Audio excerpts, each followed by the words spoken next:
Hello friends, ನಮಸ್ತೆ. ವರಲಕ್ಷ್ಮಿ ಕಿಚನ್ಗೆ ಸ್ವಾಗತ.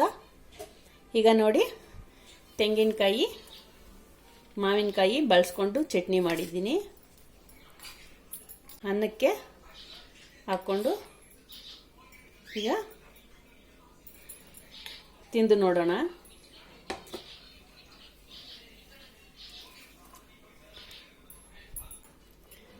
ಮಾವಿನಕಾಯಿ ತೆಂಗಿನಕಾಯಿ ಚಟ್ನಿ ಟೇಸ್ಟ್ ನೋಡೋಣ. ತುಂಬಾ ಚೆನ್ನಾಗಿದೆ ಫ್ರೆಂಡ್ಸ್. ಮಾವಿನಕಾಯಿ ತೆಂಗಿನಕಾಯಿ ಚಟ್ನಿ ಹೇಗೆ ಮಾಡೋದು ಅಂತ ನೋಡೋಣ. ಈಸಿಯಾಗಿ ಮಾಡ್ಕೊಬಹುದು. ಜಾರ್ಗೆ ತೆಂಗಿನಕಾಯಿ ಸೇರಿಸ್ಕೊಳ್ಳೋಣ. ಮಾವಿನಕಾಯಿ,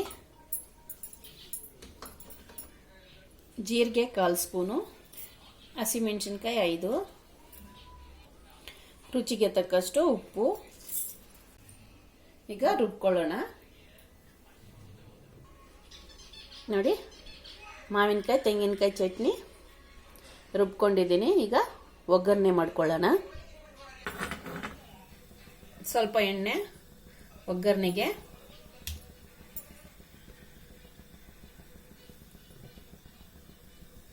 ಸಾಸಿವೆ, ಸ್ವಲ್ಪ ಕಡಲೆಬೇಳೆ, ಸ್ವಲ್ಪ ಉದ್ದಿನಬೇಳೆ, ಸ್ವಲ್ಪ ಜೀರಿಗೆ, ಒಂದು ಒಣಮೆಣಸಿನಕಾಯಿ. ಗ್ಯಾಸ್ ಆಫ್ ಮಾಡಿಬಿಟ್ಟು ಚಟ್ನಿಗೆ ಸೇರಿಸ್ಕೊಳ್ಳೋಣ. ಚಟ್ನಿ ಈಗ ರೆಡಿಯಾಗಿದೆ. ಅನ್ನದ ಜೊತೆ ತಿನ್ನೋಣ. ತುಂಬಾ ಚೆನ್ನಾಗಿದೆ ಫ್ರೆಂಡ್ಸ್ ಟೇಸ್ಟು. ನೀವು ಈ ಥರ ಮಾಡ್ಕೊಳ್ಳಿ, ತಿನ್ನಿ. ನನ್ನ ವಿಡಿಯೋ ಇಷ್ಟ ಆಗಿದ್ರೆ ಲೈಕ್ ಮಾಡಿ, ಶೇರ್ ಮಾಡಿ, ಸಬ್ಸ್ಕ್ರೈಬ್ ಮಾಡಿ. ನನ್ನ ಚಾನಲ್ ನೋಡಿದ್ದಕ್ಕೆ ಧನ್ಯವಾದಗಳು.